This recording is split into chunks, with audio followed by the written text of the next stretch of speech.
I don't know, think about it. Up to Ramadan is okay. After Ramadan, then we have to go back to our original schedule. Right. One week left before Ramadan. Yeah. You gonna have a class next week? Yeah, no, there's going to be a class. Next week? But in Ramadan we don't have any class. No. Yeah, Ramadan I think might be difficult.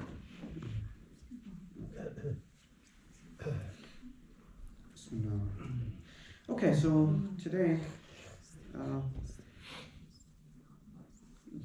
we'll be going over the opposition that the Prophet of Allah faced from the Quraysh. Last week we discussed the declaration of prophethood. So today is the opposition that Quraysh displayed against the efforts of the Prophet of Allah. So I mentioned last week that there are, Allah subhanahu wa ta'ala revealed two verses to the Prophet sallallahu alaihi wasallam in which Allah commanded Rasulullah to invite everyone. So open invitation to invite the people towards Islam. So the first verse was فَاصْدَعْ بِمَا تُؤْمَرْ وَأَعْرِضْ عَنِ الْجَاهِلِينَ, and the second was وَأَنذِرْ عَشِيرَتَكَ الْأَقْرَبِينَ. So in both of these verses, Allah subhanahu wa ta'ala is commanding the Prophet of Allah sallallahu alaihi wasallam that now you have to take your message into the open. You have to tell people about Islam openly. Right? So the Prophet of Allah was commanded to go public by Allah subhanahu wa ta'ala. And these were the two verses that prompted the Prophet of Allah to take the message of Islam public. And I mentioned a few things where once this message was taken public, then the Quraysh, they resorted to a few tactics, right? So the first tactic was that they attempted to convince Abu Talib that you need to do something about your nephew because he's doing something unprecedented and this doesn't sit well with us because it's affecting the status quo. It's affecting our society.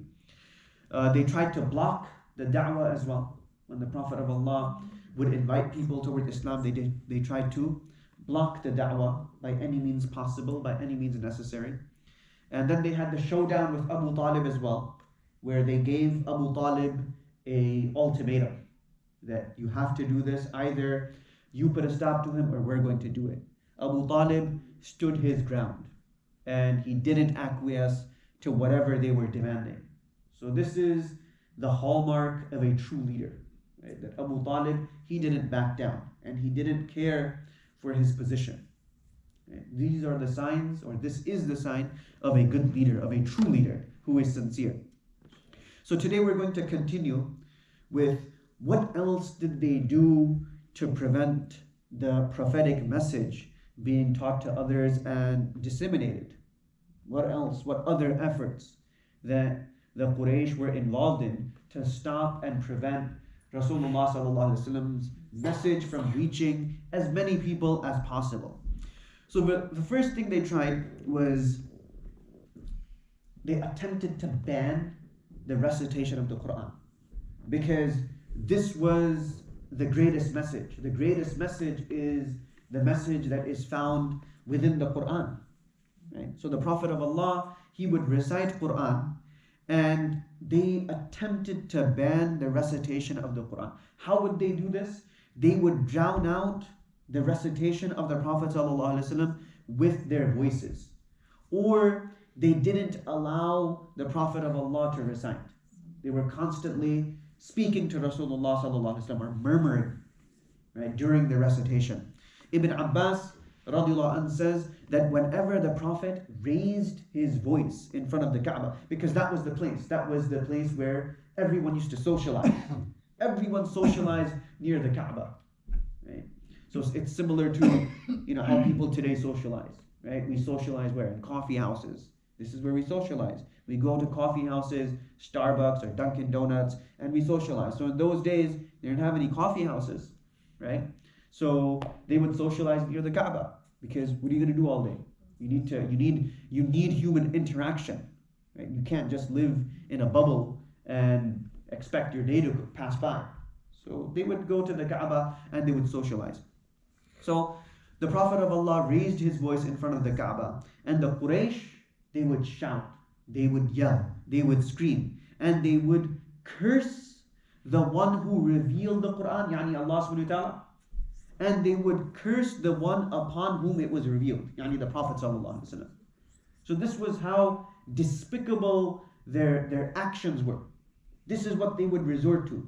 They would curse Allah, they would curse the Prophet sallallahu alaihi wasallam. Because again, this was putting a dent into their society. Right? Whatever the Prophet of Allah was inviting them to, it was affecting the status quo. It was affecting them.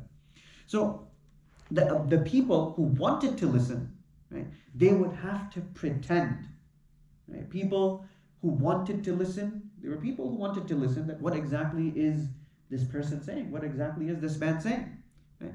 So they wanted to listen, but they had to pretend that they were not listening. And they would have to try and attempt to hear over the din of the Quraysh yelling and screaming. So they wanted to listen, but they had to listen, they had to pretend that they were not listening. And they had to listen over the yelling and screaming of the Quraysh. So this was when Allah subhanahu wa ta'ala revealed in Surah Isra, verse 10. Because the Prophet of Allah, to drown out their yelling and screaming, the Prophet of Allah would try to raise his voice. So Allah subhanahu wa ta'ala commanded the Prophet of Allah that وَلَا تَجْهَرْ بِصَلَاتِكَ وَلَا تُخَافِتْ بِهَا وَابْتَغِي بَيْنَ ذَلِكَ سَبِيلًا. That the Prophet of Allah wanted to raise his voice, but Allah subhanahu wa ta'ala instructed the Prophet that adopt a moderate tone.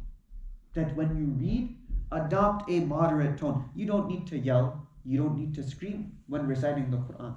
Recite in your normal voice. Right? Ignore the din, ignore the clamor, ignore the noise. Do what you're supposed to do. Just read the Quran and invite people towards Islam. This is what you're supposed to do. This is your job. This is your responsibility. وَمَا عَلَيْنَا إِلَّا الْبَلَاغُ. These were the instructions that were given to each and every single prophet, that my job is only to convey. It is Allah subhanahu wa ta'ala's responsibility to make sure that the message is received by each and every single individual. So the Prophet of Allah was commanded by Allah that read in a moderate tone. You don't need to yell, you don't need to scream, you don't need to read too soft, and you don't need to read too loud. So once the Sahaba, they came to Darul Arqam, and I'm going to speak about Darul Arqam inshallah in the coming discourses. And this was basically where the Prophet of Allah would teach the Sahaba about Islam. So they said that from amongst us, no one has recited the Quran in public other than Rasulullah sallallahu alaihi wasallam. We've been hearing the Quran, and only the Prophet has been reading the Quran in public. So we should do something as well. We should make an effort. So who's going to volunteer to read the Quran? So no one had the courage, right? No one had the courage to read the Quran in public until Abdullah bin Mas'ud, he presented himself that I'm the man for the job. I'm going to read the Quran. I volunteer. So the Sahaba, they said that, you know what, we want someone else, because Abdullah bin Mas'ud, where is he from? He's not a Qurashi. He's not an elite. He's from the low families. So he has no support. He doesn't have a tribe to support him. And there's a great possibility that he's going to be harmed. Because again, you're not a Qurashi. So if you're a Qurashi, then you're protected. So Abdullah bin Mas'ud, he is not a Qurashi. And Abdullah bin Mas'ud, he was one of those companions that it was through him, Abdullah bin Mas'ud, it was through his efforts that the entire region of Kufa, right, they became some of the greatest scholars in their respective fields. It was through the efforts of Abdullah bin Mas'ud radiallahu anh. So when Kufa, because in the time of Umar bin Khattab radiallahu anh, that region was conquered, Persia was conquered, right? So Umar bin Khattab radiallahu anh, he sent Abdullah bin Mas'ud to Kufa, that it is your job to go to Kufa and teach people about deen, teach people about religion. So Abdullah bin Mas'ud, he was the one responsible. He taught people Quran over there. He was the one that taught them jurisprudence. He was the one that disseminated the teachings of the Prophet ﷺ. And the Prophet of Allah, there are many manaqib. It is said that after the Khulafa Rashidin, Abu Bakr, Umar, Uthman, Ali, Abdullah bin Mas'ud is considered the most knowledgeable of all of the companions, of all of the Sahaba. Okay. Fun fact, Imam Malik, rahimahullah, he was a resident. He was a resident of the home of Abdullah bin Mas'ud. He was living in the home of Abdullah bin Mas'ud, Imam Malik, rahimahullah. That's a side story. But now Abdullah bin Mas'ud, when he was in Kufa, this is where primarily the Hanafi fiqh, Hanafi jurisprudence, it comes from Abdullah bin Mas'ud. So Abdullah bin Mas'ud, he taught his nephews, Aswad and Alqamah and Masruq. These were his primary students. They in turn taught Ibrahim Nakha'i, who was their nephew. Ibrahim Nakha'i taught Hamad ibn Abi Sulaiman. Hamad ibn Abi Sulaiman taught Abu Hanifa, rahimahullah. And from Abu Hanifa, this is where the fiqh and the jurisprudence of Abu Hanifa emerged. So you have in the Indian subcontinent, Turkey, Syria, they're all dominantly, they're Hanafis. Right? And this is the reason why, because of the efforts of Abdullah bin Mas'ud. Abdullah bin Mas'ud himself, he says that ta'allamtu sab'ina suratan min fi Rasulillahi sallallahu alaihi wasallam, that I learned approximately 70 surahs from the Prophet sallallahu alaihi wasallam directly. And the Prophet of Allah would say about him, raditu li ummati ma radiya lahu ibnu abd, that I am pleased with my ummah what Abdullah bin Mas'ud is pleased with them. Right? So this was the status Abdullah bin Mas'ud had. He was considered as sahibu siwak wa sahibu na'li Rasulillahi sallallahu alaihi wasallam, that he would have the biswak and he would carry the footgear of Rasulullah sallallahu alaihi wasallam. And Huzaifa bin Yaman radiallahu anhu, he would say that we thought that he was from Ahlul Bayt on account of his constant going in and out of the house of Rasulullah sallallahu alaihi wasallam.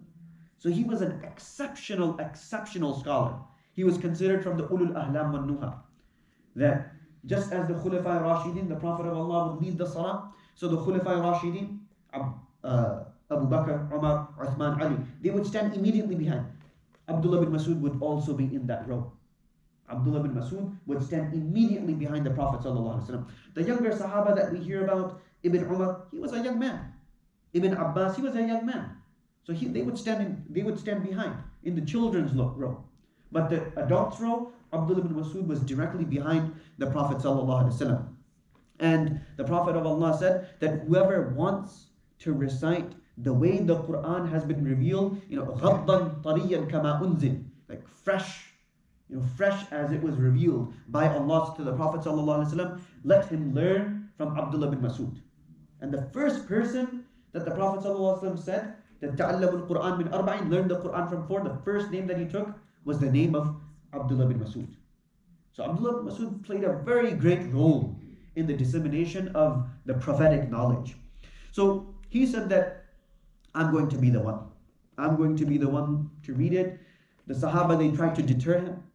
Right? That, don't do this because you're going to be harmed. And, it's going to be problematic for you. So Abdullah bin Mas'ud, he insists and he said that, no, by Allah, I'm going to be the one. Allah subhanahu wa ta'ala is going to protect me. So he goes to the Kaaba the next morning. And since the Kaaba was their socialization place, right? This is where they would socialize. This is where they would interact. He stood at Maqam Ibrahim. So Maqam Ibrahim, this was closer than it is now. So Maqam Ibrahim it's distant, right?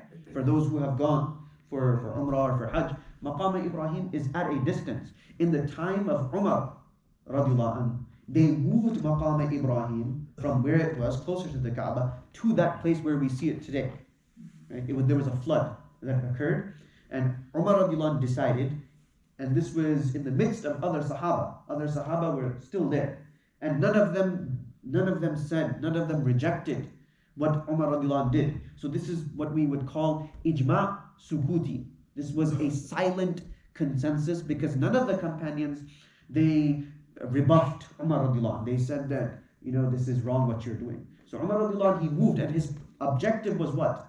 Because there were many people who were doing tawaf, and Maqam Ibrahim was coming in the middle. This is a problem today, right?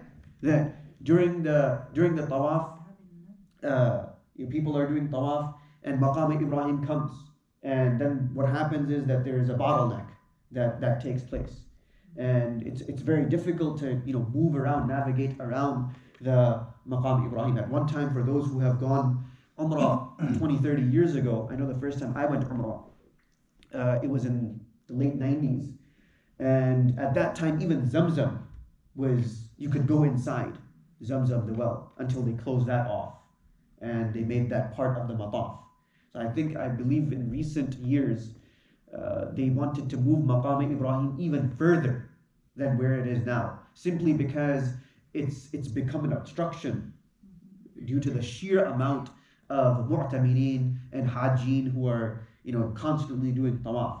But the first time that it was moved, it was in the time of Umar radiallahu anh. There was a flood, and Umar radiallahu anh decided there were quite a number of people who are doing tawaf, we need to do something, and then they moved Maqam Ibrahim. So it has stayed at that point since the time of Umar radiallahu anh. And there are a lot of overzealous people as well, right? When people go for Umrah for the first time, we see that many of them, they become overzealous and emotional, and they're not willing to sacrifice anything, any sunnah or anything.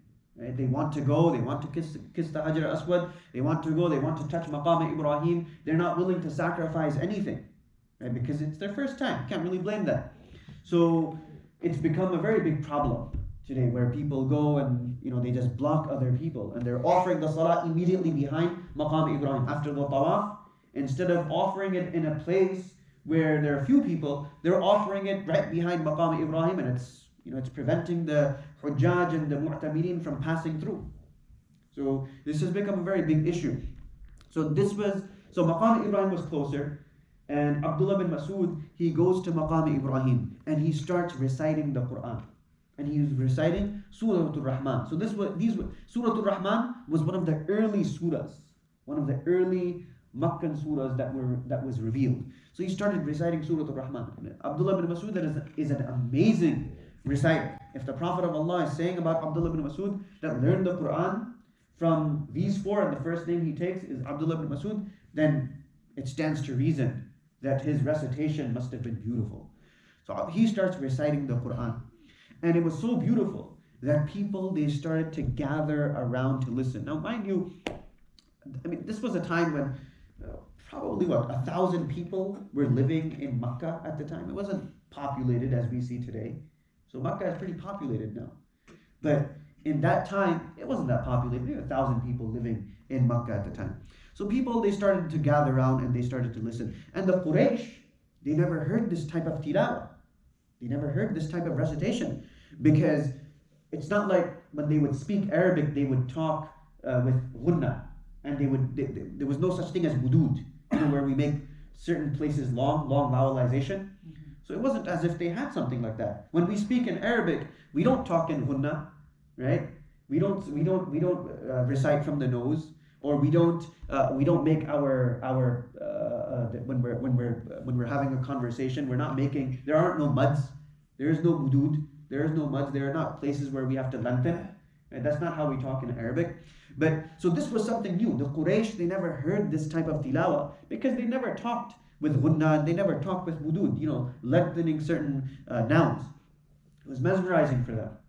So the recitation of Abdullah bin Mas'ud, it was mesmerizing for them, and they begin talking that, this is very attractive and this is very captivating. This recitation is unheard of. This is very captivating. So finally, one of them says that this is what has been revealed to Muhammad sallallahu alaihi wasallam, and this is what he has been claiming, that this is the revelation of Allah, and this is what has been revealed to him.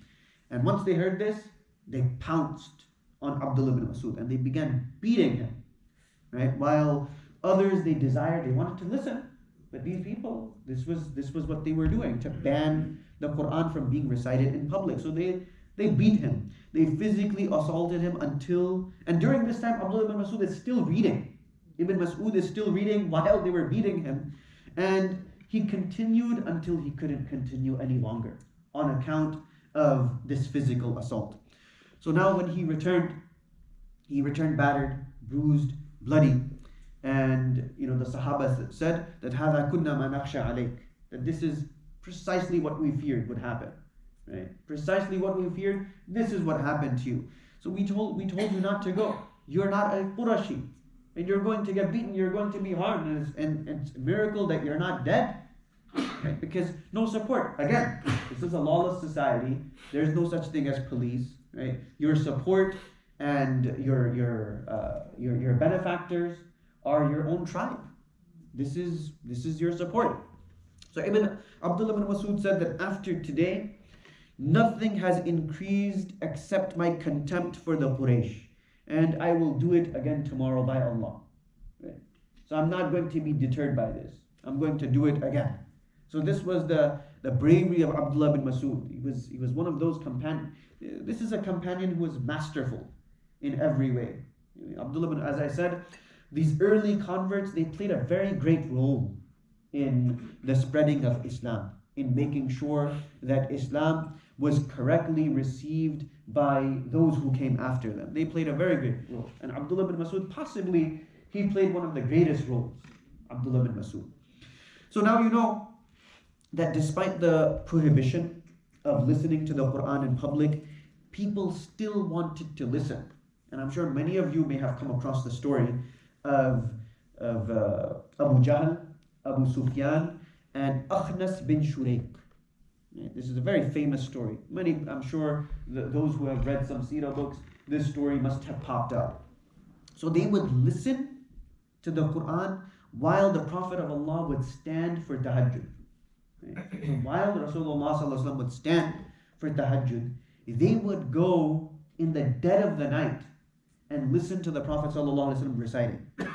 Now, just stop over here and think that how attractive was the recitation of the Prophet to prompt staunch enemies of Islam. So we have records that Abu Jahl, he was a staunch enemy, definitely. Abu Sufyan ultimately accepted Islam. Right? Akhnas bin Shurayq, we don't have much information about him. But these are staunch enemies of Islam at the time. And they're getting up, sacrificing their sleep to listen to the recitation of the Prophet ﷺ. How must his recitation have been for them to forget that this is what we're deterring other people from? And they're getting up in the middle of the night at 2-3 o'clock. Who gets up at 2-3 o'clock? Nobody gets up at 2-3 o'clock. And they're going and listening to the Prophet ﷺ reciting Quran during Tahajjud. So now they would recite. They would go to the Prophet while the Prophet of Allah was reciting during Tahajjud. And it so happened that now Makkah at that time, it's a few alleyways, few houses here and there. Again, 1,000 families probably living in Makkah. It's not that big. Okay? So they go to the alleyways, they go through the alleyways and they listen to the Prophet ﷺ. And once they're coming back, they bump into each other during Fajr time. And all of them realize that, we were all out and we're listening to the Prophet ﷺ. All of them wanted to listen to the Quran. This was something new for them. And the Prophet of Allah reciting Quran, this is quite possibly the greatest thing a person could listen to. So they tried to make an excuse, but they all tried to make an excuse, but they realized that, this is just an excuse. Each one of them, they knew the reason why they were awake at that time. So the second night, the same thing happens. They go out, they listen to the recitation of the Prophet ﷺ, and they go through a different alleyway and they bump into one another again. So this happens the third time as well. And finally, the third time, they say that if we continue like this, right, where we go out in the middle of the night, thick as thieves, listening to the recitation of Rasulullah ﷺ, and people find out, then we will lose the respect of the people. So we need to make some kind of pact that we're not going to go out and listen to the recitation of the Prophet ﷺ. So let's make a promise to Allah that we're not going to do this again. So again, this is amazing that staunch enemies of Islam, staunch enemies of the Prophet ﷺ, they're willing to sacrifice their rest, they're willing to sacrifice their sleep, they're willing to sacrifice the comfort of their beds, just so that they could listen to the recitation of Rasulullah ﷺ in the dead of the night. Imagine how they were moved by the voice of Rasulullah. Imagine how they were moved. Because this is the Prophet of Allah reading. This is the wahi that was sent directly to the Prophet, and he's reciting. They must have been moved for them to come out continuously just to listen to the recitation of Rasulullah ﷺ. So today, when we listen to the qira'ah of Qurra, are we not moved? We listen to the Egyptian Qurra, the Qurra from Pakistan, the Qurra from India, the Qurra from different regions. And we have our favorites, right? The favorites that really affect us. That really, when they recite, it just touches our heart. It just touches our heart. So we have our favorite Qurra. So imagine how they must have felt that when Rasulullah ﷺ was reciting, that how it would have affected. We can't even understand the Quran. They could understand the Quran. Albeit, they couldn't understand the entirety of the Quran, but they could understand the majority of what was being recited. And there were many places where they were unable to understand. The Prophet of Allah would have to explain it to them. But imagine how they must have been so motivated to get out of bed, sacrifice their sleep and rest, just to listen to the recitation of Rasulullah ﷺ. Now the fourth day, Akhnas, he comes to Abu Sufyan and says, what is your opinion on what we heard? You and I both know that we were out listening to the recitation of the Prophet. So what is your opinion? So Abu Sufyan, he's embarrassed. And he says, no, you tell me your opinion. Right? So like a little kid. That no, you first. Right? He's embarrassed. He doesn't want to disclose anything. Now Abu Sufyan is a politician. So Abu Sufyan, he's sympathetic from the three because ultimately he will accept Islam. So Akhnas, he says that wallahi, it seems to be the truth. By Allah, it seems to be the truth. Whatever Rasulullah ﷺ is reciting, this seems to be the truth. Abu Sufyan, he said that after he heard this response, so he's a politician, right? He's Umayyad, he's from Banu Umayyah. And it was his son, Muawiyah radiallahu anh, who ultimately he became, after Ali radiallahu anh, he became the caliph. And for 20 years, he ruled justly and expanded the borders of Islam. He was a politician. So Muawiyah radiallahu anh too was a politician. And he was very cognizant of the psyche of man. He was very aware of the psyche of man. He knew how to operate as a politician. Muawiyah radiallahu anh. So he learned from Abu Sufyan, he learned from his father. So Abu Sufyan, he gave a very diplomatic answer. He gave a very diplomatic response. He said that some of it I understood and some I didn't. It was beyond my comprehension. So he gives a very diplomatic answer. He's not for it, he's not against it. Right? Because something like this, there's a possibility that it's going to go to the other tribes. It goes to the other tribes, what happens? They lose face in front of their people. They lose face in front of the masses. People no longer treat them as their leader. Right?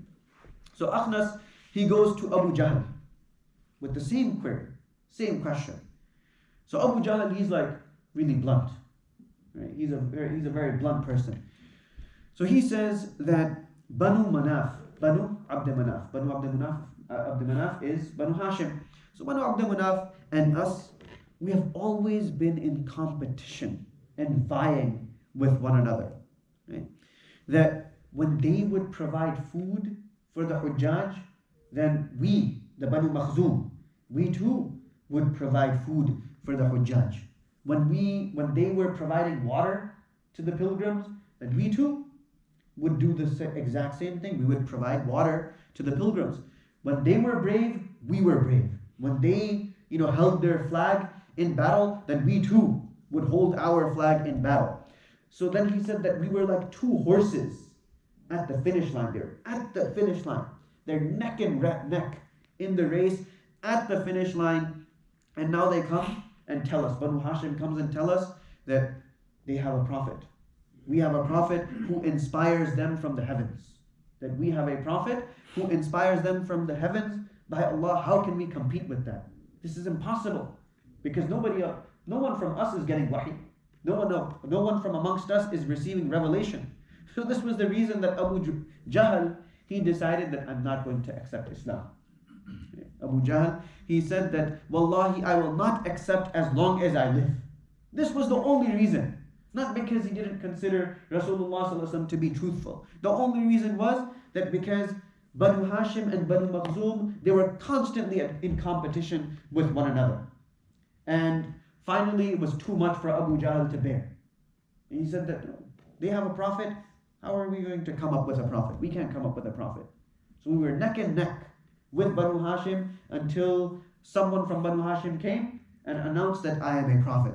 So this is not something that we can compete with. So his response is honest, pretty blunt. It's an honest response. And the reason is, I can't follow it because he's my competition. He's my competition. Banu Hashim, this is my competition. So he goes back to his, jahili, snubbery, arrogance, goes back to lineage, right? Because this is all they had. They had this jahili snubbery, they had this arrogance, all they cared about was lineage. This is what their lives revolved around. Their lives revolved around their lineage. Their lives revolved around their honor, their prestige, their nobility. I mean, is this a reason to reject a truthful message? Of course not. This is not a reason to reject the truthful message of the Prophet ﷺ. So again, these people, they would renew their efforts by murmuring and chattering whenever Rasulullah ﷺ, he would recite the Quran. And Allah subhanahu wa ta'ala speaks about this as well in the Quran, that الْغَوْ فِيهِ لَعَلَّكُمْ تَغْلِبُونَ, that they are they're involved in ilgha, they're involved in muttering and chattering. Why? لَعَلَّكُمْ تَغْلِبُونَ, so that they may overcome you. So that they may overcome you. So another tactic that they would resort to was that they would ridicule the Prophet ﷺ and the believers. And why? Is it off? I think the battery's gone. Yeah, it's the battery. Yeah. Yeah, it's the battery. So another tactic was that they would ridicule the Prophet ﷺ and the believers. And why? To undermine them. Because this is what happens, right? When a person has any kind of conversation, right? If a person cannot provide a cogent response, what do? Ad hominem attacks, right? Mocking, jeering, scoffing, right? Just to undermine that person. Although whatever he's saying may be correct. Although whatever he may be saying is cogent, it makes sense, it's logical, it's rational. But they would resort to mocking, they would resort to undermining.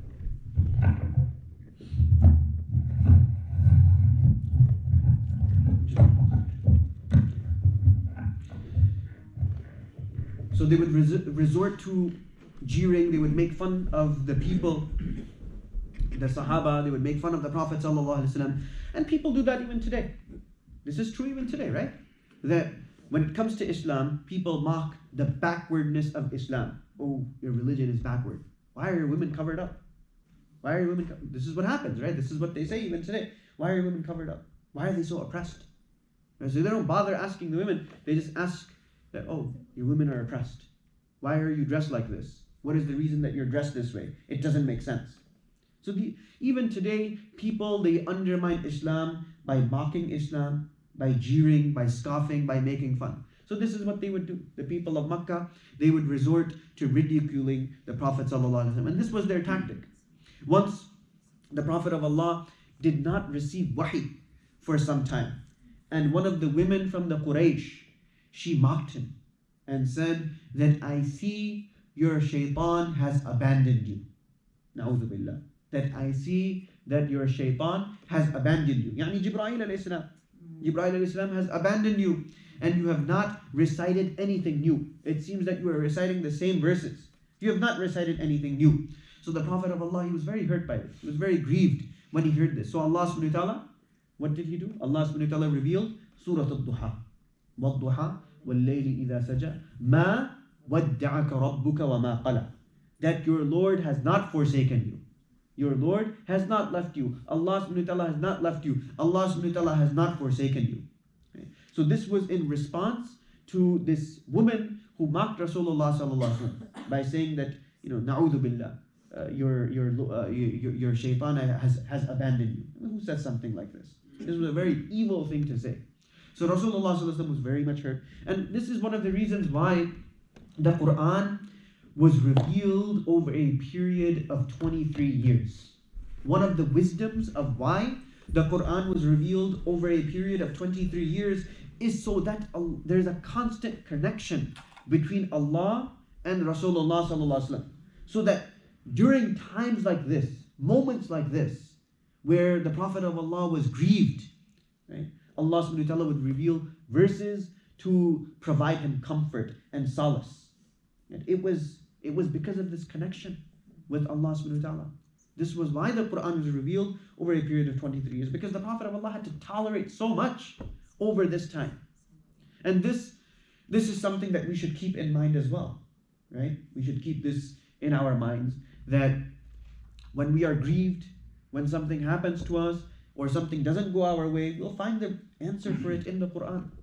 We will find the response we will find the answer to whatever is plaguing us, whatever is bothering us in the Quran. So the Prophet ﷺ, when he heard this, Allah subhanahu wa ta'ala, he revealed Surah Al-Duha. Abu Jahl, he would go especially out of his way to smear the religion. So Abu Jahl, he would go out of his way. Right? And the stories of Abu Jahl, they are numerous.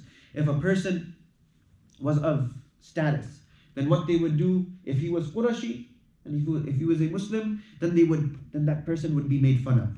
If a person was low in society, he was physically assaulted. This was how they dealt with the early Muslims. So Abu Jahl, if a person was of status, Abu Jahl at times he would ask, how can you leave your father's religion? Are you better than him? And he would take the name of that person's father and that person's grandfather. So again, 1 + 1 equals 20. 1 + 1 equals 20. So he would go there. You're better than your father? Do you think you're better than your dad? You're better than your granddad? Right? So this is what he would say, Abu Jahl. Because again, lineage for them was everything. Their fathers were legends. They were considered legends. And they valued lineage over everything. Lineage was everything to them.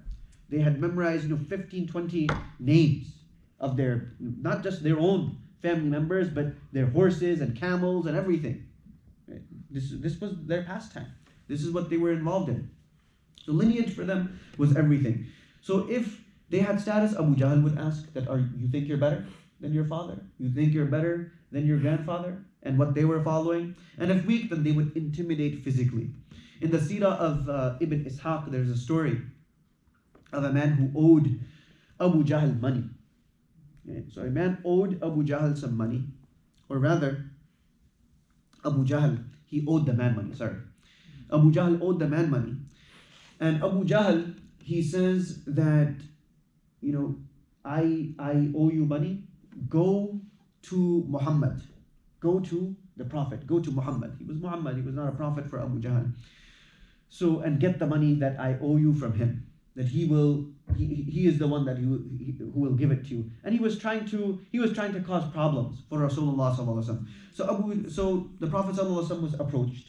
And he says that Abu Jahl says that I have to take my money from you. So the Prophet of Allah knows nothing of this, that I owe anyone money. So this was a tactic of Abu Jahl, that he just wants to cause pain to Rasulullah sallallahu alaihi wasallam.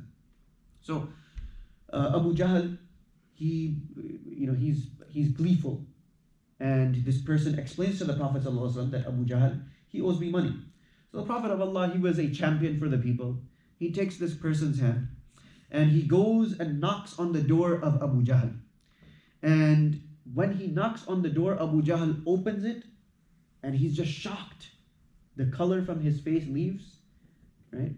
And he goes inside his house and he takes his wallet or whatever the money was in and he throws it at the feet and he closes the door. He closes the door. And a person then asks Abu Jahl, this is in Seerah of Ibn Ishaq, that why did you return the money? This is very unlike you. Because again, it wasn't as if people were really honest when it came to discharging their debts. whatever their debts were, they were unwilling to pay. Right? It was that kind of society where they were not willing to pay their debts. Whatever they would borrow, whatever they would take, it was just, this was appropriated by force, or they wouldn't just give. This was why, if we go back, the Hilful Fudul, this was established. The Hilful Fudul was established because of this, because people were dishonest when it came to repayment of debts. So a person asked Abu Jahl that, why did you return the money? This is very unlike you. He said that I saw behind him what you didn't see. I saw a herd, and one riwayat comes that I saw a herd of angry camels ready to pounce on me.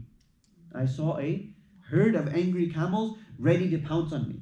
They were about to kill me. And camels, those who have seen camels, they can get pretty nasty. Camels can get pretty nasty. I've seen camels, and when they're angry, they're very nasty creatures. Right? So I saw a herd of angry camels, and they were ready to pounce on me. Another tactic was that they would slander and outright lie against Rasulullah sallallahu alaihi wasallam. So even today, non-Muslims, they have to resort to one of these lies. The lies that people were involved in Makkah, today non-Muslims, they have to resort to these lies. Right? And these lies are all mentioned in the Quran. So they would say, وَيَقُولُونَ إِنَّهُ لَمَجْنُونَ. Right? They would say that the Prophet ﷺ is a madman. And they knew that he wasn't a madman. He wasn't crazy. This is a man who has lived with them for 45 years.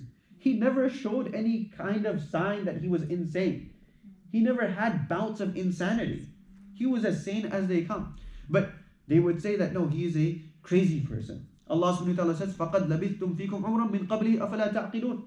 That he has lived with you for a long time, right? How is it that you're saying something absurd, that he's insane, or that he's addled in the mind? How are you saying something like this? So they would say, إِن تَتَّبِنُوا إِلَّا رَجُلًا مَسْحُورًا.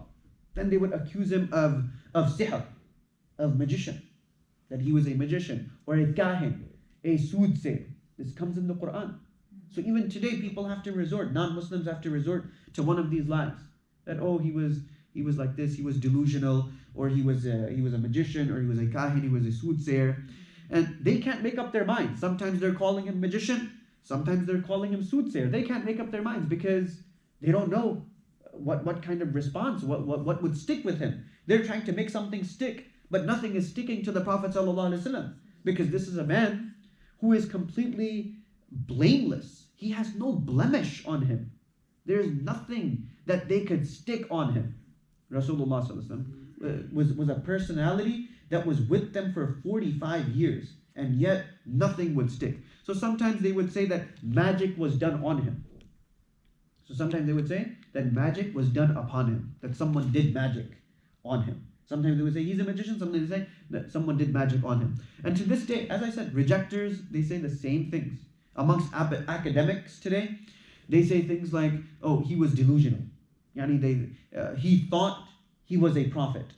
He thought that he was a prophet. And it doesn't make sense, because how is it that a person is sane in all other areas and sincere? Right? This person, the Prophet ﷺ, is sane in all other areas of his life, and suddenly you're calling him insane in another sphere of his life. So he has to be delusional. This is what academics say when they speak about the Prophet ﷺ. They accused him of being a poet, and the reality is that Prophet of Allah was not known for poetry his entire life. وَلَا تَخُطُّ بِيَمِينِكَ وَلَا تَخُطُّ بِيَمِينِكَ. Right? The Prophet of Allah was not involved in poetry. Yes, he liked listening to poetry, but he never even recited an entire couplet. He never recited an entire couplet. So he was not involved in poetry that he was reciting couplets to the people. And as I said, it's not recorded anywhere in hadith. The entire corpus of hadith, it is not recorded anywhere that the Prophet of Allah recited an entire couplet. Because Arabic, it has couplets, right? So you have the first line, you have the second line that rhymes, right? And then you have a few more lines. So the Prophet of Allah was not known to have recited an entire couplet. And when the Quran came, all were defeated. when the Quran was revealed, all of them were defeated because it's very unlike poetry. Those who are familiar with the Arabic language, when you read poetry and when you read Quran, there's a world of difference. Poetry is completely different and Quran is completely different. It's just the recitation, the prose, everything about the Quran is different. There's a story where, and this story we should memorize it and keep it in mind. There's a story of Walid bin Mughira. Right? So Walid bin Mughira, who was he? Walid bin Mughira was the chief of the tribe of Banu Makhzum. Abu Jahl was his, like vice president type person. So Abu Jahl was the second in command. Walid bin Mughira was the first. Now, Walid bin Mughira, he was a poet. And as I said, the Quran is nothing like poetry. If we compare the dawaneen, the compilations of the great poets of the past, like Imam Shafi, right? Very great poet. He has his diwan. Mutanabbi, he also has his own diwan, his compilation of poetry. If we compare their dawaneen to the Quran, no. The Quran is unmatched in every way. In literature, in balagha, in eloquence, in every way it is unmatched. So this Walid bin Mughira, he was considered the greatest poet. The greatest poet was Walid bin Mughira, Banu Makhzum. Abu Jahl, as I said, was his vice minister. So Walid bin Mughira, he was the father of who? Khalid bin Walid, yes. So Khalid bin Walid, he was the father of Khalid bin Walid who accepted Islam. So Khalid bin Walid and his elder brother, they accepted Islam. So now Walid bin Mughira, he would compete with the other tribes in poetry. So whenever they would have any kind of fair, right, there was a fair or any kind of gathering, Walid bin Mughira would be at the forefront competing in poetry. So he was a master linguist. Walid bin Mughira was a master linguist in the Arabic language. So once the Prophet ﷺ was reciting near the Kaaba. He was reciting at the Kaaba. And Walid happened to be there. And he listened for the first time uninterrupted. This was the first opportunity Walid bin Mughira had to listen to the Prophet ﷺ uninterrupted. Because what was going on before this? People were drowning out the voice of the Prophet ﷺ. So he's listening. And he's completely captivated and mesmerized by the recitation of Rasulullah ﷺ. Who would it be? Right? We ourselves, not knowing the Arabic language, we're mesmerized and captivated when people are reciting Quran. And this is Rasulullah ﷺ reading the Quran. And he's just awestruck. He is awestruck. So he's walking away and he's talking to himself. And he says, Wallahi, لقد سمعت من محمد كلاما آنفا ما هو من كلام الإنس ولا من الجن إن أسفله لمغدق وإن أعلاه لمولق وإنه لحلاوة وإنه طلاوة وإنه يعلو ولا يعلى عليه. So he says this. He says that just now I heard the kalam of Muhammad sallallahu alaihi wasallam, the speech of Muhammad sallallahu alaihi wasallam just now. It is not the words of a man. It is not the words of a jinn. Inna asfalo lumugdak. This is very difficult to translate. Wa inna ala lumulik. But he said that the top of it is fertile and there is a sweetness in the speech. It surpasses every word and nothing can surpass it. Nothing can surpass it. This was what Walid bin Mughira, the greatest poet of Arabia, said. Master linguist. Now, Makkah is small, right? Makkah is a small area. When people heard this, people became panicked. Oh, our poet is admitting defeat? This is our poet. He's our Grand Master. Why is he admitting defeat? So this news, it spread everywhere. That Walid bin Mughira, he said this about the speech of the Prophet ﷺ, yani the Quran. So this news, he reached Abu Jahl. Abu Jahl said, I'm the man for the job. I'm the man for the job. I'll sort this out. I will remedy the situation. So Abu Jahl, he goes to Walid and he said that your people, they heard that you praise the Quran and they will not be satisfied with you until you disassociate from Muhammad sallallahu alaihi wasallam. Yani, say something against it, just like you praised it. Say something against the Quran, just as you praised the Quran. So now compare this with Abu Talib. So Abu Talib, when push came to shove, and when he was cornered, what did he do? He rose to the occasion, he rose to the challenge, and he basically shot them down. Now this is Walid bin Mughira, the chief of the tribe of Banu Makhzum. Okay? And Abu Talib, truly, he was a true leader, Abu Talib. So Walid, he was a politician, right? So what's the distinguishing hallmark of a politician? No votes until you sing the tune of the people. You're not going to get any votes. You have to satisfy and appease the people that vote for you, that put you in power. So the average politician today, what do? They sell their morals for votes, right? This is true, right? Average politician sells their morals for votes. So they're not really leaders themselves. In my opinion, they're followers as well. They're following just their people, what they want. And they're selling their ethics, they're selling their morals just for a few votes. And this is the reality, this is the haqiqah today. So Walid, he's your politician. So he realizes that he's going to lose his people, the respect of his people. Right?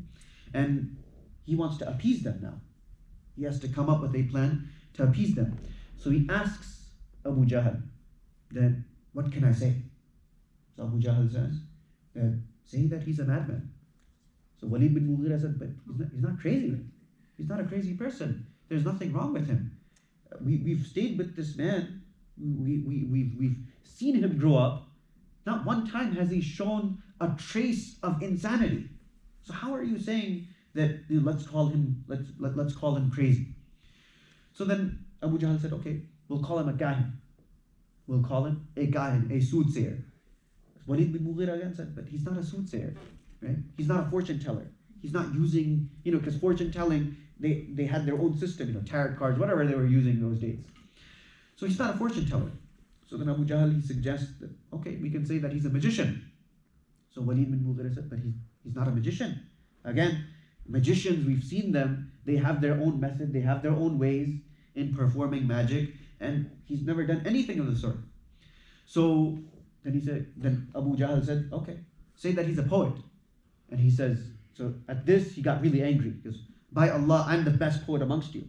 Right? I'm the best poet amongst you. How dare you say something like this? This is where he truly got angry, because he was considered the best poet. So then he says, leave me for a few days. Abu Walid bin Mughira, he says, leave me for a few days. And he thinks and contemplates that what he's going to say about Rasulullah sallallahu alaihi wasallam's speech, yani the Quran. Now before he can say anything, the Prophet sallallahu alaihi wasallam is inspired with verses from Allah subhanahu wa ta'ala that expose Walid bin Mughira and that expose what he's thinking, what he's going to do before, and even what is in his heart before he comes out and says it. Right? And this is the second portion of Surah Muddathir. This is in the second portion of Surah Muddathir.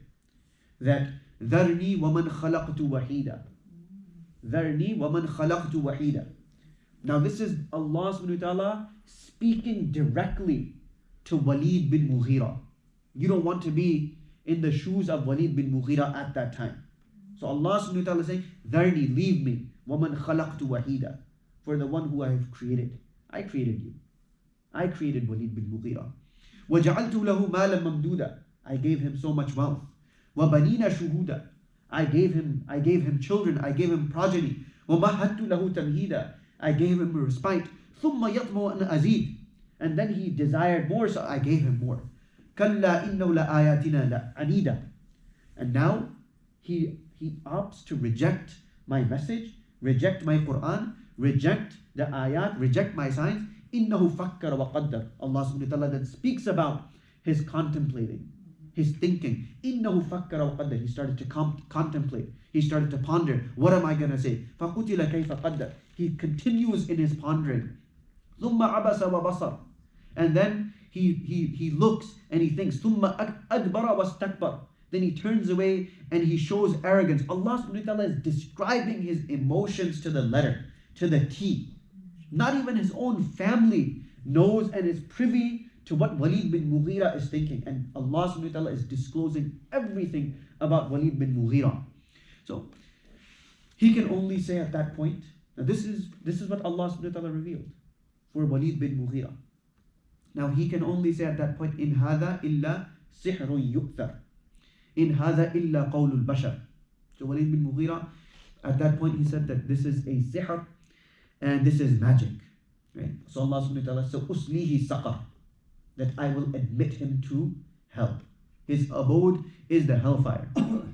This is Surah Al-Muddathir. This is a story which is mentioned, and each and every one of us, we should commit this story to memory, because in Surah Muddathir, Allah subhanahu wa ta'ala is speaking directly to Walid bin Mughira, and Allah subhanahu wa ta'ala is disclosing his deepest, darkest secrets that no one from amongst his family is privy to. This is between Walid bin Mughira and his heart, and Allah subhanahu wa ta'ala is bringing it out in the open. His entire plan that he was concocting, Allah subhanahu wa ta'ala is bringing it out in the open. Rasulullah sallallahu alaihi wasallam is reciting it, and he exposes Walid bin Mughira. Now also, Abu Jahl, another tactic that they would use was that during the Hajj season, people would come for Hajj, right?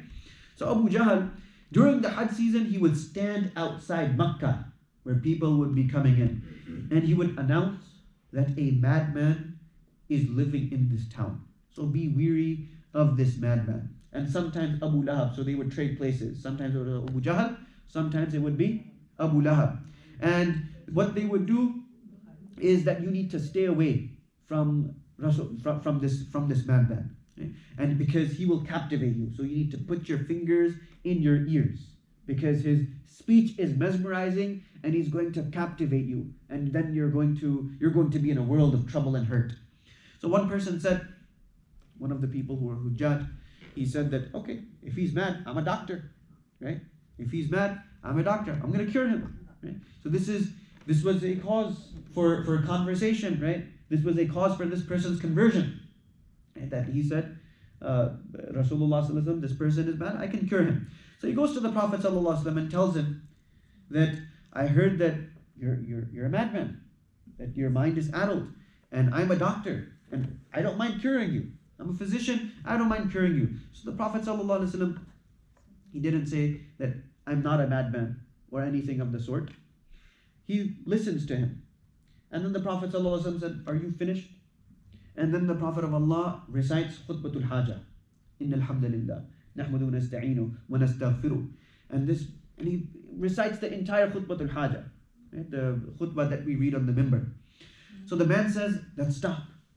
Repeat what you said. And I mentioned this story in one of my khutbahs. So this man says, let's stop. Repeat what you just said. So the Prophet of Allah, he recites the khutbah again. And this person accepts Islam just by listening to the khutbah, the hajah. Now the bulk still didn't listen, because if we were in that position where we were warned by people that don't go to this area because there's a madman, and we're going to be weary as well. We're not going to go out of our way and meet somebody who's addled in the mind. We're going to stay away. Another tactic that they would employ is that sometimes they would challenge the Prophet ﷺ to produce a miracle. They would challenge Rasulullah ﷺ to produce a miracle. So in Surah Al-Isra, they said, وَقَالُوا لَن نُؤْمِنَ لَكَ حَتَّى تَفْجُرَ مِنَ الْأَرْضِ يَنْبُوعًا. Okay. So Allah subhanahu wa ta'ala in this verse is saying that they challenge Rasulullah sallallahu alaihi wasallam that we will not believe you until حَتَّى تَفْجُرَ مِنَ الْأَرْضِ يَنْبُوعًا, until you produce from the earth water. Let water and springs gush forth. أَوْ تَكُونُ لَكَ جَنَّةٌ مِنْ نَخِيلٍ وَعِنَبٍ, or that you produce an oasis where there are date trees and grapes. So grape, this is a luscious fruit. Right? This is not found in Arabia. In that region, this is a fruit which is not found because it requires rain. And Arabia is a very arid land. So Allah subhanahu wa ta'ala says, this is what they were demanding Rasulullah sallallahu alaihi wasallam. فَتُفَجِّرُ الْأَنْهَارَ خِلَالَهَا تَفْجِيرًا, and you let springs come forth in the middle of this desert. أو تسقط السماء كما زعمت علينا كسفا أو تأتي بالله والملائكة قبيلا. And then they started challenging that أو تسقط السماء, or that you make the skies drop upon us like you have told us, and you break it up into pieces, like Allah subhanahu wa ta'ala mentions in the Quran, إذا السماء انفطرت أو تأتي بالله وملائكته قبيلا, or you bring Allah. You bring Allah to us and you bring the malaika to us. Only then we are going to believe you. أو يكون لك بيت من زخرف, or that you make, or that you your house it should be made of gold. أو يكون, or your house it should become gold. أو ترقى في السماء, or that you should ascend the heavens. Right? That you should ascend the heavens yourself. وَلَن نُؤْمِنَ لِرُقِيِّكَ حَتَّى تُنَزِّلَ عَلَيْنَا كِتَابًا نَقْرَأُهُ. And we will not believe in your mutterings. So the ruqiyyaka means mutterings. Right? The mutterings of the Prophet, yani the qira'ah of Rasulullah sallallahu alaihi wasallam, that we will, they were very disrespectful people. So they said that we will not believe in your mutterings until a book is sent so that we can read it. So Allah subhanahu wa ta'ala, these were their demands. The demands of the Quraysh, this was their demands. So Allah subhanahu wa ta'ala says to the Prophet sallallahu alaihi wasallam, قُلْ, say to them, Subhan Rabbi hal kuntu illa basharan rasula, that I am but a messenger. These are the things that you are demanding, but the reality is, right? Allah subhanahu wa ta'ala has sent me as a messenger. My job is to convey the message of Allah. My job is not to produce miracles for you. The question is, why didn't Allah subhanahu wa ta'ala give them these miracles? Right? So the response is that Allah subhanahu wa ta'ala did. Inshiqaqul qamar, right? Inshiqaqul qamar, the moon splitting, the splitting of the moon, right? This was a miracle that Allah subhanahu wa ta'ala showed the people of Makkah. And some of them believed and some of them did not believe. And there's no greater miracle, right? This is another answer that is given by the scholars. There is no greater miracle than the Quran. The Quran is considered the greatest miracle because we have to understand that this was the height of Arabic language. This was the epitome, the absolute pinnacle of Arabic language. I mean, they were masters and linguists in the Arabic language. Now, when you have something like the Quran, right? When you have something like the Quran, which is above eloquence, it surpasses their own eloquence, then this is a miracle. And there is no weak verse in the Quran. So the best way I can make you understand is that it's similar to Elizabethan period English. Right? So in the Elizabethan period, people would talk like Shakespeare, right? Everybody was talking like Shakespeare. So even Shakespeare, those who have studied Shakespeare, right? You can't improve on certain lines, to be or not to be. That is the question, right? You can't improve on that line, right? But there are certain abiyat, there are certain phrases even in Shakespeare that you can improve upon it. Now the Quran is, you take any ayah, you can't improve on that ayah. That ayah is inimitable in every single way. The eloquence of that ayah is the height of eloquence. So there are no weak verses in the Quran that can be improved upon. And this is a challenge which has withstood the test of time for 14 centuries counting. And it will continue till the day of Qiyamah. So the Quran is the greatest miracle. Right? The Quran is the greatest miracle that Allah subhanahu wa ta'ala sent. And Allah subhanahu wa ta'ala knows that they are asking out of stubbornness. They're asking out of stubbornness. وَلَوْ أَنَّنَا نَزَّلْنَا إِلَيْهِمُ الْمَلَائِكَةَ وَكَلَّمُوا الْمَوْتَى وَحَشَرْنَا عَلَيْهِمْ كُلَّ شَيْءٍ قُبُلًا مَا كَانُوا لِيُؤْمِنُوا إِلَّا يَشَاءَ اللَّهُ وَلَكِنْ أَكْثَرُهُمْ يَجْهَلُونَ. Allah subhanahu wa ta'ala speaks about this. That if we were to send malaika, if we were to send, and if we were to allow the dead to talk to them, we resurrected them, and we did all of these things, مَا كَانُوا لِيُؤْمِنُوا, they will not believe إِلَّا يَشَاءَ اللَّهُ, except what Allah subhanahu wa ta'ala has decreed. وَلَكِنْ أَكْثَرُهُمْ يَجْهَلُونَ. Most of them are ignorant. So this is the reality. Most of them, even if you produce miracles for them, they have already made their peace with their stubbornness and their kufr. They're satisfied with their kufr and they're not going to accept Islam. Another response that the scholars have given as to why Allah subhanahu wa ta'ala didn't send the miracles that they demanded is that Allah is above this pettiness. Allah subhanahu wa ta'ala is Allah. Allah subhanahu wa ta'ala is the creator. Allah subhanahu wa ta'ala is above this pettiness. Another reason is that if Allah is challenged, then Allah challenges back. And the challenge that Allah subhanahu wa ta'ala declares is that if you reject after a miracle is given to you, then you will be severely punished. And there's a hadith in Bukhari that is a testament to this. That the kuffar, they asked the Prophet ﷺ that convert Safa to gold. And Safa was 3-4 times taller than it is now. A big mountain. So they said that convert Safa to gold. The Prophet ﷺ, he's eager. He wants his people to accept Islam. So he makes dua. And he's sincere. He makes dua. And because he thinks that, his people are sincere. So Rasulullah ﷺ, he makes dua. So Allah subhanahu wa ta'ala sends Jibreel with the message that I will not convert Safa to gold. Right? Because if I convert Safa to gold and they reject it, they will not be given a second chance. If I convert Safa to gold and they reject this as a miracle, then there is no second chance for them. This is hadith in Bukhari. So the Prophet ﷺ, he left it open for voluntary hidayah. The Prophet of Allah continued with his efforts and he left it open that whoever voluntarily, out of his own volition, wants to accept Islam, let him accept Islam. Allah subhanahu wa ta'ala in the Quran says, وَمَا مَنَعَنَا أَن نُرْسِلَ بِالْآيَاتِ إِلَّا أَن كَذَّبَ بِهَا الْأَوَّلُونَ. This is the reality. Allah subhanahu wa ta'ala says that whoever we sent before, they were all belied by their people. The people rejected them. Outright, they rejected them. And this is what happens with the Anbiya. This is what happens with the prophets sent by Allah subhanahu wa ta'ala. They are rejected. People come up with petty excuses that produce this miracle, produce that miracle. Right? And when the miracle is produced, they are punished. When the miracle is produced, they don't accept, then they're punished by Allah subhanahu wa ta'ala. And this holds true with the naqa, the camel of Saleh alayhi salam. What happened? They didn't want to believe, they didn't accept out of stubbornness for whatever reason. They persisted with their kufr. Allah subhanahu wa ta'ala ultimately punished them. Sometimes in Mecca, they would resort to outright bribery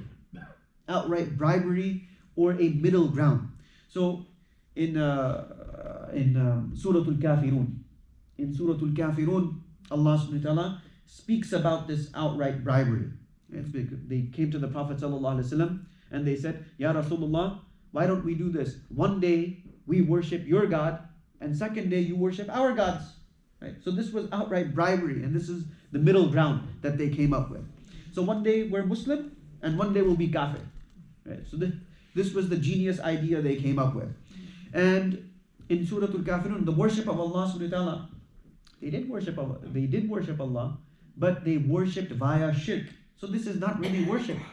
Worshipping via shirk isn't really worshipping Allah subhanahu wa ta'ala. So Allah subhanahu wa ta'ala in Surah Al-Kafirun says, قُلْ يَا الْكَافِرُونَ لَا أَعْبُدُ مَا تَعْبُدُونَ وَلَا أَنْتُمْ عَابِدُونَ مَا أَعْبُدُ وَلَا أَنَا عَابِدٌ مَا عَبَدتُمْ وَلَا أَنْتُمْ عَابِدُونَ مَا أَعْبُدُ لَكُمْ دِينُكُمْ وَلِيَ دِينِ.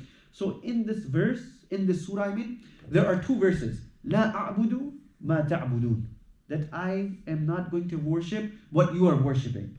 وَلَا أَنَا عَابِدٌ مَا عَبَدتُمْ, and I will not worship what you worship. Now both of them are translated similarly, but there's a subtle tafsir over here. And the subtle tafsir is that the first la a'budu ma ta'budun, that I will not worship what you worship, is that it deals with who is being worshipped. It deals with who is being worshipped. Yani Allah subhanahu wa ta'ala alone is being worshipped. La a'budu ma ta'budun. I will not worship what you worship. Meaning that you worship these gods. I am not going to worship Allah by associating partners with Allah. I worship Allah subhanahu wa ta'ala alone. And the second, وَلَا أَنَا عَابِدٌ مَا عَبَدتُمْ, I will not worship what you worship, is that it deals with how they would worship. Because their worship was very strange and peculiar. Allah subhanahu wa ta'ala speaks about their worship. Allah subhanahu wa ta'ala in the Quran says, وَمَا كَانَ صَلَاتُمْ إِلَّا مُكَاءٌ وَاسْتَسْدِيًا, that their worship is whistling and clapping. Their worship is whistling and clapping. So the second part, وَلَا أَنَا عَابِدٌ مَا عَبَدتُمْ, it is alluding to their way of worship, their method of worship, which itself was erroneous. See, Allah subhanahu wa ta'ala taught the Prophet ﷺ how to worship. Right? So their worship, this was a very peculiar and strange, and this is not considered worship at all. Another thing that they did was that they sent a delegation to Rasulullah ﷺ that, what can we do so that you stop with this? You stop with whatever you are doing. So he said that, I want one word from you. So Abu Lahab, he got up and said, you want one word? We'll give you 10. We're going to give you 10 words. You want one word? We'll give you 10. So the Prophet ﷺ said that recite the kalima la ilaha illallah. Abu Jahl said that أَجَعَلَ الْآلِهَةَ إِلَهًا وَاحِدًا إِنَّ هَذَا لَشَيْءٌ عُجَابٌ. That we make all of our gods into one God, we worship one God, we worship one Allah. This is a very strange thing. This is a very peculiar thing. There's a famous incident of bribery, and this was by Utbah bin Rabi'ah. Who is Utbah bin Rabi'ah? So Utbah bin Rabi'ah, he was a man of great wisdom. He died in the battle of Badr. And the Prophet ﷺ praised him when? When did the Prophet of Allah praise Utbah bin Rabi'ah? Before the battle of Badr. He is from Banu Hashim. He is the uncle of the Prophet ﷺ. The Prophet ﷺ, when he's coming back from Ta'if, after he's stoned and pelted, he's coming back from Ta'if, he sits in the garden of Utbah bin Rabi'ah. Utbah bin Rabi'ah was the one who told his servant that go and serve the Prophet ﷺ grave. So he did. He was, in that sense, he was a decent person. He had some morals. He had scruples. So on Badr, right, Utbah, and I'm going to speak about Badr inshallah when it comes, Utbah was racing back and forth on his camel. And the Prophet ﷺ said, when he saw Utbah bin Rabi'ah, he said that if there's any good in the Quraysh, they will listen to the wise man on the camel. This was when the Prophet of Allah praised Utbah bin Rabi'ah, his distant uncle. So he was trying, Utbah bin Rabi'ah, he was trying to stop the battle of Badr. He was saying that there is your father, there is your brother, there is your uncle. How can you fight them? How are you fighting against them? Who will be the victor? Right? Who will be the victor?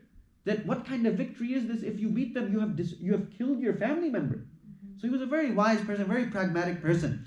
So he dies in Badr during the open challenges. So before the outright battle would take place, they would come up, right? Champions would come forward and they would say, Hal min Mubaris. Hal min Mubaris. Is there anyone to challenge me? Right? So three of the people of Makkah, they came forward. One of them was Utbah bin Rabi'ah. So the Ansar, they got up and they said that we will challenge you. So Utbah bin Rabi'ah said that no, we want our peers. We don't have any beef with you. We don't have any issue with you. We want our peers. So Hamza radiallahu anh, Ali radiallahu anh, and Haris, they got up and they said that yes, this is who we want. So this was how the battle would begin. They would have champions. Their champions would come forward and their champions would come forward, and whoever won, they won, and then the fully fledged battle would take place. And inshallah we will discuss it at the time. So when discussing the Prophet ﷺ, they were cursing him once. So Utbah happened to be in this majlis. Utbah asks that, have any one of you tried to negotiate with Rasulullah ﷺ? That did any one of you negotiate with the Prophet ﷺ? They said no. No one has tried to negotiate with him. So Utbah said that this is strange. Why have you not done this? Why have you not negotiated with Rasulullah ﷺ? Send me as a representative. Send me as a representative. And they sent him. And he comes to the Prophet ﷺ and he says that, oh my nephew, you know your lineage, you know your status. Now you've come forth with a matter that has caused havoc in our society. Oh Muhammad, are you better or Abdullah? Oh Muhammad, are you better or Abdul Muttalib? Now this was a trick question because Abdul Muttalib was a legend, right? And obviously the Prophet ﷺ was better. Right? Obviously we know that the Prophet ﷺ was better, but this was a trick question from Utbah bin Rabi'ah that, are you better than your father? Are you better than Abdul Muttalib? So the Prophet ﷺ, he didn't respond. He showed wisdom. He did not answer. So, and this is one of the adab in having a conversation. Sometimes it's best to exercise silence. It's best not to respond, because by responding, we might be causing more damage. So the Prophet ﷺ, he showed wisdom. He did not answer.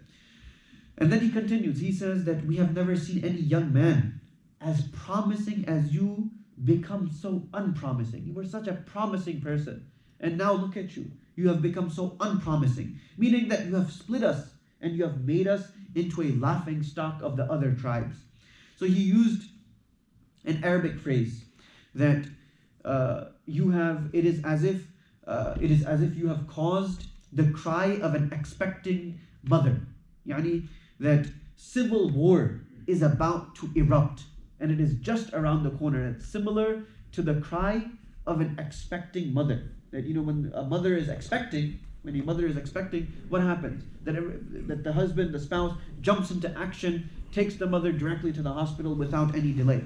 So this was one of the proverbs that the Arabs they would use, that it was like the cry of an expecting mother, that the society has become so inflamed that people, there's going to be civil war. Civil war is about to erupt. So then he starts with his proposal, and he says that, look, if you desire money, we will make you the richest person. We will make you the richest person. We will collect money and we will give that money to you. We will make you the richest person from the Arabs. If you want power, then we will make you our king. Look at this. They're willing to unify. They've never had a king. They've never had a king. But for this, just to stop Islam, they're willing to unify. So they said that if you want to become king, we will make you king. The hatred of Islam is prompting them to unify. If you want any woman, then choose any woman from any tribe, and we will give you that woman in marriage. And all men, this is what they want, right? Men, they want three things: power, money, and women. This is reality. If you think that you're sick, we'll hire a doctor to cure you. We will hire a physician to cure you. Rasulullah ﷺ is hearing this, and the entire time he's quiet. And after that he asks, "Are you done, Ya Abul Walid? Ya Abul Walid, are you finished? Are you done?" He never interrupted. And this is the adab of a conversation, that when a person is talking, don't interrupt. And unfortunately, our habit is such that somebody is talking and a person is constantly interjecting. Right? And this is not how a conversation is going to be productive. A person is constantly interrupting. Right? Let a person speak their entire piece, and then you continue with the conversation. The Prophet ﷺ, he never interrupted. So he said, "Now listen to me." And then he recites Surah Fussilat, Hamim wal Kitabil Mubin. And he continues to recite.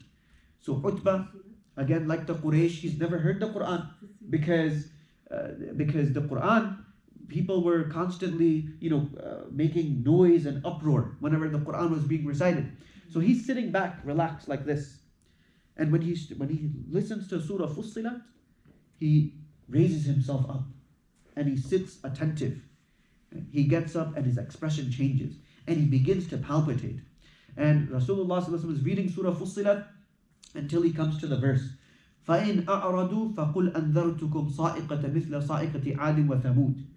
So Utbah, he jumps and he places his hand on the mouth of the Prophet ﷺ. And he says that, "I beg you by Allah and by the rights that I have over you as a blood relative, stop, so that Allah doesn't send this punishment." Because this verse means فَإِنْ أَعْرَضُوا, that if they turn away from you, فَقُلْ أَنذَرْتُكُمْ, that I am warning you of a punishment, a similar punishment that afflicted the nation of Ad and the nation of Thamud. So at this, he just jumped up and he put his hand on the mouth of the Prophet ﷺ. This tilawah, it moved Utbah bin Rabi'ah. It moved him.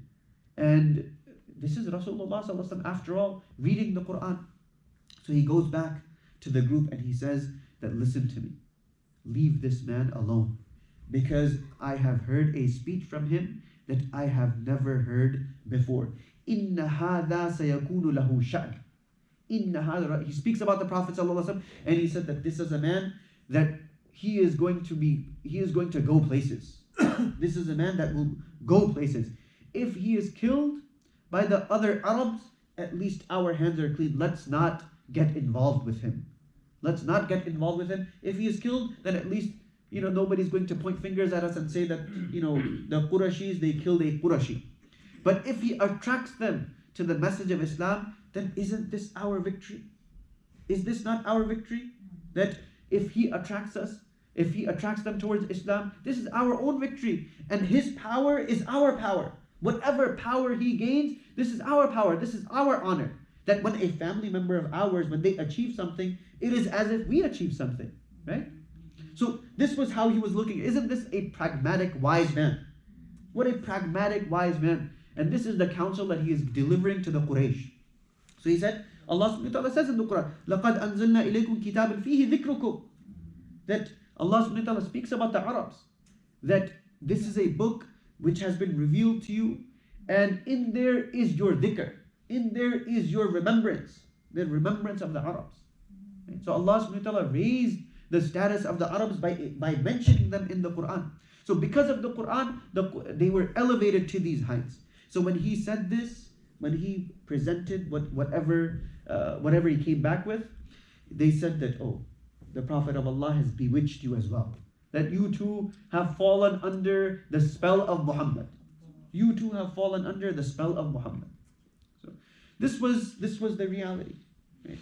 That they were not willing to accept the message of the Prophet ﷺ, and they were constantly trying their utmost to prevent the message of Rasulullah ﷺ from spreading to other areas. However, the decree of Allah subhanahu wa ta'ala was such that the message of Allah had to spread. This was the decree of Allah subhanahu wa ta'ala. And Rasulullah ﷺ, in a short period, the entire that area of the globe, it came under, they all accepted, and they all came under the banner of Islam. May Allah subhanahu wa ta'ala grant us tawfiq and understanding. We don't have time to open the floor for questioning because Isha Adhan has, 9:25. Inshallah, someone could give Adhan. You can announce tomorrow for Yes. tomorrow program. Oh yes, tomorrow inshallah I will be conducting a, what was it? Zakat Oh yes, Zakat seminar, workshop. a Zakat workshop. So I'll be discussing some of the common issues that, common questions that people have with Zakat and all. I will also be going over the fundamentals of Zakat. It seems that many of us, when it comes to Zakat, we don't know basic things that pertain to Zakat. So I'll be going over that in detail tomorrow inshallah. After Maghrib. After Maghrib. So same timing from Maghrib to Isha.